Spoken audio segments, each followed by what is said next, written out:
Hey everybody, welcome back to the channel. HDM here, and today I've been tasked with bringing you my first impressions for Predecessor. Now, if you don't know what Predecessor is, this is a pretty unique combination of a third-person hero shooter style game with some MOBA elements mixed in. It's also one of the only MOBAs currently developed for Unreal Engine 5, and it is also free to play right now with cross-platform functionality, so you can play it on PC, PlayStation, or Xbox.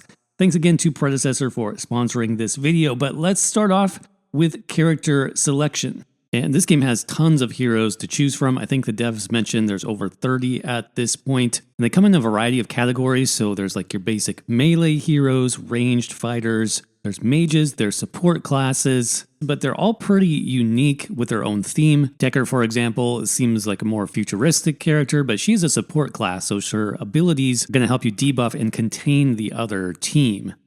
Each character has pretty much like 4 to 5 core abilities from what I've seen, as well as an ultimate. But yeah, let's just look through a couple of these. The character design is really good, in my opinion. Like I said, all of these are pretty unique. Here's Gadget, who is classified as a mage, which is interesting. I think that means she's just like a support caster, or like a ranged build, essentially. So this hero uses droids, sticky mines. Tesla Dome is the ultimate ability. All of these skills, by the way, do have cooldowns. They're relatively short, like 4 to 5 seconds each from what I've seen, other than the ultimate, obviously, which is longer. But here's Gideon, pretty cool. Mage character, he's got the black hole ultimate skill. Greystone is interesting, sort of like a knight, almost like a Skyrim character. We have some more beast race type options. Female and male characters, obviously, so there's tons to choose from. Now, the basic stats here, I think, really are not that useful because most of your stats are going to come from your abilities and different upgrade paths that you get, and also the gear that you wear. So I would pay more attention, I think, just to the abilities and what they do. For example, Kira is more of like a range build, focus on mobility. But yeah, like I said, over 30 different heroes you can choose from. Each one is unique and offers you different playstyles, which is really cool. Now, I have sort of decided on what I'm going to play for this video, I think, but obviously I haven't actually played a full game yet, so I think it's probably better that I do some practice. There's a couple different practice modes. You can do like a solo practice mode or solo versus AI. Just going to do the regular practice so I can test out some abilities and see how combat works. Now, you do need to select a role at the beginning of each match, and these are just sort of different positions on the map. It's nice that they organize these by your experience level, so I'm definitely a beginner. I'll choose support in this case, so I don't really think it matters because I'm just practicing right now. But I do want to start, let's see. Yeah, I don't think, let's see. Yeah, I'm not going to worry about the roles, actually. I just want to test out Greystone, because it's the only character that uses like a sword and shield, Skyrim style. So let's go with that and load up into practice mode. All right, so one of the first things you'll notice is your minions, who are like these AI soldiers. Both sides of the battle have minions as ranged and melee fighters, but it looks like I just leveled up, so I can choose a new skill here. Make Way summons a fiery whirlwind. This looks amazing, actually. It's going to be great for some AoE damage to clear through these minions.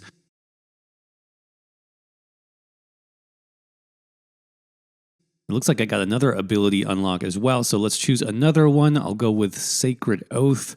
This does damage and slows enemies, okay? And the turrets really hurt in this game, so I think I need to wait for my minions to build up a little bit before I can actually take on the turret. I'll keep using my AoE spinning slash though here, which seems like a fairly decent ability. Take out these minions so we can push through some more. Okay, and we got another upgrade ability. So these upgrades are coming fast, actually, and I want to try this time Assault the Gates, which looks like a leap attack. It's got some range to it, but ouch, ouch. I need more minions here, definitely. And I'm going to use the potion, which doesn't give a lot of healing back, unfortunately, but maybe I can upgrade these later on as well. Okay, so I've got my minions stacked up so I can finally focus on the turret and try to take it down. Seems like as long as my minions are alive, I'm good.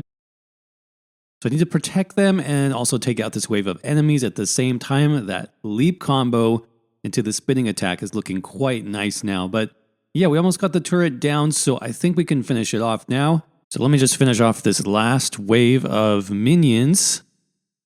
My minions are attacking the turret, so I am safe and I can finally take this down. Nice.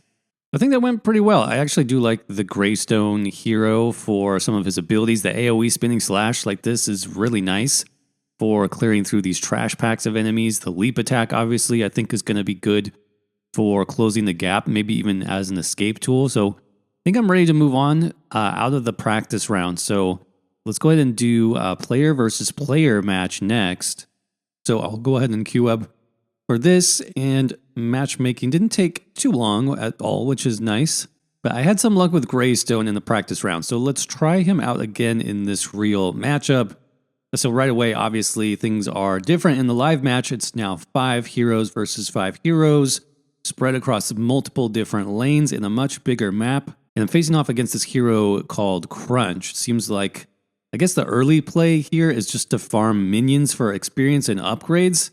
Obviously, you're going to need better skills to do well. Seems like he's already unlocked his charge attack, and I'll go for the leap attack as a gap closer. But yeah, his attacks are already looking really strong, so I need to be careful here. I need to make sure I get some decent upgrades going before I actually get into full-blown combat, because otherwise I don't think I'm going to stand a chance if I can't keep up with him.